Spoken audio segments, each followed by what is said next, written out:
Hello, Dearborn Heights residents. Today we're doing Meet the Directors or Meet the Chiefs. I'm here with Chief Brogan from the Fire Department. Welcome, Chief. Thank you, Mayor.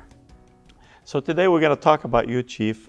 First, how long you been the Chief of Dearborn Heights Fire Department? So I made Chief back in January of 2014, so just over 10 years now I've been Chief.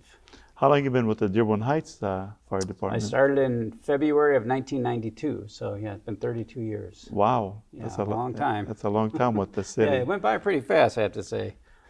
So, since you became a chief, I know we're watching a lot of things that you're doing, with not just the residents, but, some of the stuff that you've done, since you're a chief, stuff that you incorporated. I'd like, for you to actually talk a little bit about that. Yeah, if you look, so I've been fortunate enough to be doing this for 10 years. So there have been quite a few changes. If you were to look at the department 10 years ago to where we are now, it's so vastly, completely different. Ultimately, the department's about responding to the citizens when they call 911. So that part hasn't changed, but almost every other part leading up to that is different now than it was before. From the way we receive the calls, we now have the brick system, where it will come up, the emergency call will come up. The dispatcher doesn't have to dispatch us verbally over the air. They put in the call, and then it goes out through a computer tone onto everyone's phones and through the station. So from the way the calls are dispatched to the way the calls are reported, everything has changed. When I became chief, we were still using the same reporting software and station software that we had in 1992 when I got hired. That was brand new in '92, and we had the exact same stuff when I made chief. And so wow. It was pretty dated, and so there was a lot of work to kind of get the department up to date on all of the more modern type station management equipment that's out there. So. Yeah, and I've noticed a difference, just since I've been here, with the stuff that we had before. And since we brought an IT director actually that works with us now directly. Have you seen a difference in working with a new IT director versus going outside? Yeah, it's been nice to have someone I could call directly when something goes wrong, because we all know that this is a computer age and things are constantly breaking, and to have someone with that kind of knowledge that he has to be there to assist us right away has been extremely helpful. And you're talking about adding new positions that help the city. That was one of the things that I've also been proud of, was the EMS coordinator grant writer position. I worked, Lisa Martin, we all know, just retired. When I was a captain, she was a firefighter on my shift, and she was starting to work on grants then, and she was, so that's when we saw the potential of what she could do. And when I made chief, I talked to her about what happens if you were to be pulled out of suppression, because she's writing these grants in between going on emergency calls. She's only doing it while she's at work, and then she ended up doing a lot of work at home, of course. But to have her own workspace that can be dedicated to the grants and the EMS coordinator, which she was also doing while on shift. Both those jobs were very hard, especially as our call volume was going up. Like, our call volume is expanded greatly in the 10 years that I've been chief. When I started in '92, we were doing around 3,000 calls a year, and now it's about 9,000 calls a year. So it's been a huge more than jump. Triple. Yeah.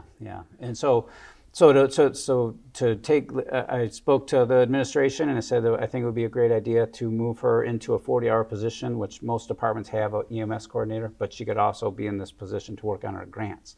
And by making that move, we all saw, like, she took that and ran with it, and she established that as a new position in the department. And now Nate Keene has since taken the torch from her, and he's doing a great job on his own as well. But that's brought the department, and ultimately the city, literally millions and millions of dollars over the time that she's been doing it. So that's just having the support of the administration like we have to see that kind of vision with us. And it's very similar to, like, bringing on positions such as our Mr. Gibb. He's been another outstanding addition to the city. When we look at the stations falling apart, to have someone directly we can go and speak with, those are the kinds of things that really keep us moving forward. Yeah, and some of the stuff, it is very vital to the city to have somebody to actually write grants in your department, because you guys understand your need, and it actually helps the residents not to use the residents' money or like taxpayers' money. Yeah, absolutely. And especially we had some real financial difficulties in that time as well, and we weren't in the position to buy a lot of the specialized equipment that we needed. And Lisa was extremely creative at finding ways to keep us We never wanted for up-to-date equipment. We always were kept up on every single, I mean, especially the critical things like our radios, our SCBA, air tanks, all those kinds of essential or firefighting gear. That was almost all covered with grants. So what do you see, Chief? So I know, you brought a lot of stuff to the city, and I know you're always doing training. You're always like keeping up to date with other departments. Like some of the stuff that I see, firefighters having health issues, like equipment, obviously the water that they're using. Is there something that we can do, like have the residents know something that can actually help our firefighters? So again, we've been very fortunate. We've had a lot of support from the community, from the administration, in keeping us safe. And so we're always watching to see the steps that we can take to keep us even more and more safe. We were one of the first departments in this area that got the sauna, which is like a decon chamber.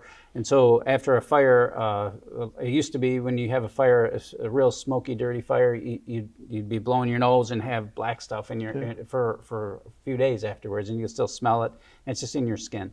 Now afterwards, you go into the sauna, you pedal the bike in the sauna for a little while, and you sweat out some real terrible stuff out of your system. Then you go shower, get that all out of you, and little steps like that. And again, this is something else that's changed over time, is the way we treat our gear and the way we clean up afterwards. We used to once you wore your gear, then you have a fire, you got to put the same wet gear on again. Now we're working to we just got a grant to buy a second set of gear for everyone. So that's been a great addition. So now you always have a clean, dry set of gear to put on. You have a fire, you get all dirty and covered with all the carcinogen stuff that results from a fire, and now you have a new set of gear that you're going to be able to put on.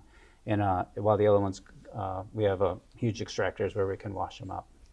No, that's a lot of, I mean, it's great, to share with the residents, to let them know, especially that most people are not aware, when firefighters, they put out fires, the stuff is in their the uniform that they're wearing. Yeah, the PFAS. Yeah, the PFAS, and I know that PFAS is also another issue. What the firefighters are encountering. Yeah, they first discovered that in firefighting foam. They used to look at pictures from 20, 30 years ago where there'd be foam sprayed everywhere and firefighters are walking through it all covered in foam. Well, now they've since discovered that their PFAS is one of the things that they included in this foam to make it so effective.